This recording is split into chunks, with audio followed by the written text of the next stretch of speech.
Oui, bonjour à toutes et à tous. Bon, écoute, je vais dire un petit mot à propos du débat, hein. Alors, tout le monde sait, je crois que tout le monde sera d'accord pour dire que les médias sont le quatrième pouvoir, hein, et ça, on en a encore la preuve. Alors, donc, moi, ce qui m'a intéressé, ce n'est pas le débat proprement dit, mais ce que les médias en ont fait pour influencer les électeurs, parce qu'en fait c'est ça qui compte pour eux, hein. Alors comme d'habitude, j'ai écouté les radios publiques et privées, et alors j'ai continué mes petites observations concernant donc les humoristes, les chroniqueurs politiques, les micro-trottoirs, et donc ce qu'on pouvait en déduire, c'est que tous allaient dans le même sens, hein. Et dans quel sens ça allait alors, selon toi? Voilà. Donc, je parle des radios publiques et privées. Mais alors, attends, je fais quand même une exception pour France Culture, parce que c'est surtout, je m'excuse de faire de la pub, hein, mais je fais une exception pour France Culture, la matinale de France Culture le matin. Ce sont peut-être les seuls commentateurs politiques qui sont à peu près honnêtes, hein. Donc je fais exception pour eux, mais enfin, en ce qui concerne France Inter, France Info, RTL, Europe 1 que j'ai écouté, donc les humoristes, tous les chroniqueurs, alors donc ils vont à mon avis dans le même sens, parce qu'il faut c'est influencer les indécis, parce qu'évidemment il y a les gens qui savent dès le début pour qui ils vont voter, hein. Bon, et puis alors c'est cette réserve d'indécis qu'il faut atteindre, c'est ça l'objectif, hein. Alors donc quand je dis qu'ils vont dans le même sens, ce qui en est ressorti pour moi, hein, donc il y a les candidats à abattre, hein, qui vont à l'encontre des intérêts du patronat qui possède les médias et tout ça. Alors, ce qu'il faut, c'est il faut les abattre, mais sans les attaquer ouvertement, parce que c'est fait d'une manière très subtile, hein. Alors, sans les attaquer vraiment, mais par exemple en se moquant d'eux, en les ridiculisant, en montrant leurs petits travers, hein. Et puis alors il y a les autres candidats qu'il faut défendre, mais on les défend pas véritablement. Et il faut les épargner ou les ménager, toujours sans vraiment les défendre pour que ça soit pas trop voyant, hein, que ce soit pas fait ostensiblement, quoi. Et donc voilà, pour moi le travail de propagande a été fait, hein, auprès des électeurs indécis pour qu'ils votent comme il faut, hein. Bon, je t'assure que si j'étais, je suis pas une électrice indécise, mais si j'étais une électrice indécise, à écouter tous ces commentaires là depuis hier, ça, je serais vraiment influencée dans un sens, hein. Donc tu penses que les médias ont essayé de valoriser un candidat précis, en fait, selon toi? Ah non, pas un candidat, des candidats. C'est-à-dire, il y a des candidats, à mon avis, c'est très simple, parce que tout ça, en fait, ça fait mentir tous ceux qui prétendent que la gauche et la droite, ça n'existe plus. Mais qui propage cette rumeur? C'est la droite, c'est pas la gauche, hein, parce qu'on voudrait justement qu'il y ait plus de droite, qu'il y ait plus de gauche, qu'il y ait plus de classe sociale, tout le monde se ressemble. Et évidemment, à ce moment-là, on sait qui en profite, hein.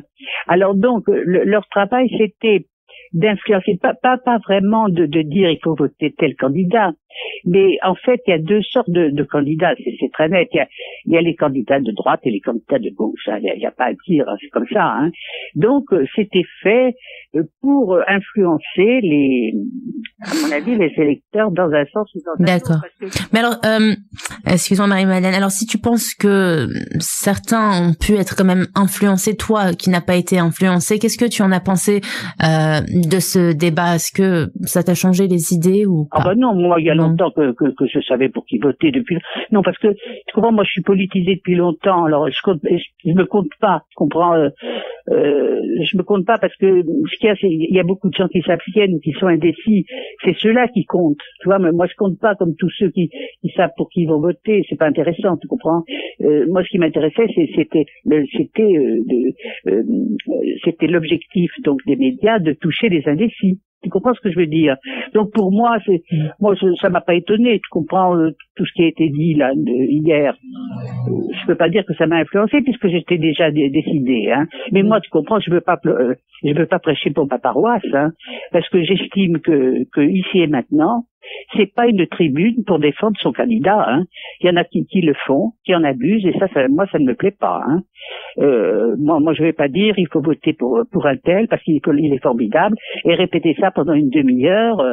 Tu comprends? Non, la radio elle est pas faite pour ça. Elle est faite pour avoir un débat d'idées, pas de pas.